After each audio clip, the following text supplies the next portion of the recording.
So today, as I was walking to work, by the way, I walk to work every day of my life. And I kept on asking myself something very interesting. Why are farmers poor? Why do farmers remain poor despite all the hard work they put in, the efforts? Let me tell you, when farmers do what we do, we think at how successful we'll be. But it's very interesting that farmers are very poor to the extent that even when discussions are being made about what they need, nobody bothers to talk to them. nobody even talks to them and tells them, hey, by the way, we're going to discuss about you guys. Can you come over? Bring some of your guys to come over to discuss this. To the extent that even when the resolutions are put across, like, oh, the farmers need this, we're going to provide this, farmers are never there. The other thing is that even financing, even if you tell the bank what you have, you can't just secure a loan just like that. I know some of you will say, oh, you can get secured loans. No, I'm not saying unsecured loans against other forms of employment or businesses. No, a farming loan, an agricultural loan. And even when people discuss about financing farmers and all that, it's never directly to farmers. But I have reasons why. One of the things that farmers have a challenge and have a problem with, let me pause here, is that we think like producers. We think like, wow, even when I post a photo of my farm that has cabbages or maize, many people will ask me, hey, which variety is it? How does it grow? How much is it? And all that. But rarely do they ask, how much money will you get when you harvest? Or what was your cost of production? So we think like producers, not business people. And you know what? People get attracted to business figures and all that. In fact, let me tell you something. As a farmer, you need to understand what your OPEX is. Then also understand what your CAPEX is. Okay, let me start again. So you need to think about what your operational expenses are. That is your OPEX. What do you need every day, every week, every month before you harvest? Then, what is your capital expenses? So first of all, you think about your CAPEX, because that's your capital expenses.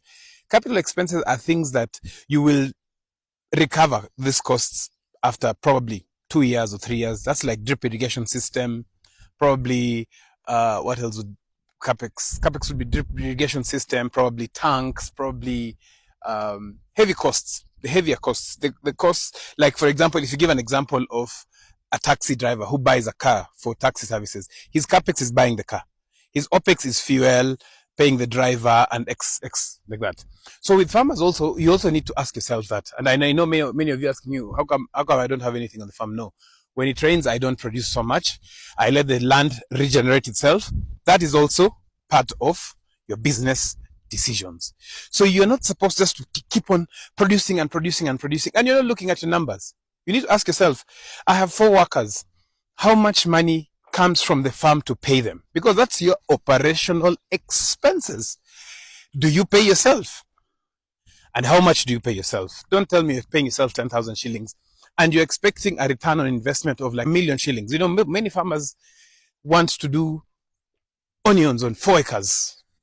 Then you're paying an agronomist, not even an agronomist, you're paying the farm worker 10,000 shillings.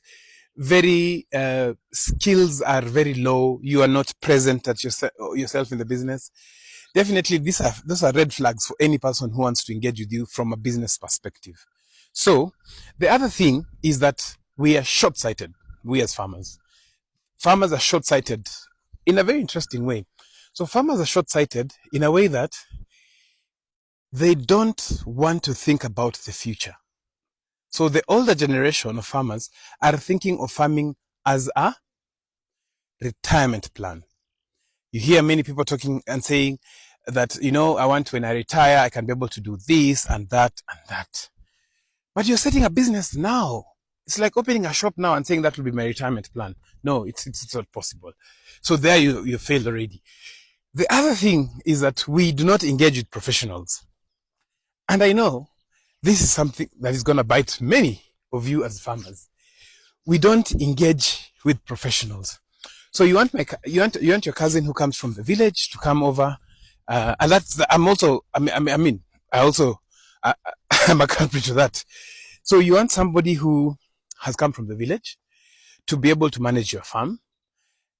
Agronomic costs, agronomist costs or extension services are too expensive for you.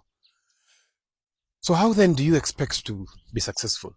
Even banks or even anybody who wants to engage with you will ask you, so let us see who works on your farm. So you say, oh, there's that guy of mine, that guy, I'll not mention Wafula.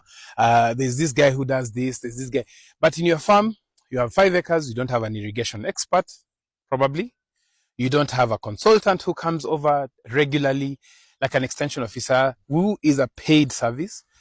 Then something else that you also don't have is you don't have the knowledge of making sure that you are successful. So what do I mean by knowledge? Yes, you want to grow maize, but you get advice only from the agrovet of which is the best variety. You have not tested your soil. So how does someone tell you, I want to give you a loan, or I want to give you financing, or I want to work with you so that you can get out of this, but you have not tested your soil? You don't keep your records. You don't have a farm management tool that you use. You still rely on the written down records. That is not possible. So definitely you will remain at the stage that you have to remain. Yes, that is my borehole. The pump, the panels for my borehole is just down there. I'll take you a tour. Rather, you can also book a tour of my farm very soon. We have scheduled visits to my farm, so keep it locked, and I'll share with you guys the booking details. So we have a website where you can book for the farm visit. So don't remain a poor farmer. Make the necessary changes in your operations. Make sure you're doing the right thing at the right time. Make sure you have an automated system where you can be able to know that this is the right way of doing things. So I'll take you guys. So I've reached the office, so I can't make noise. But I'll take you guys a short video of my office and share with you in a few minutes.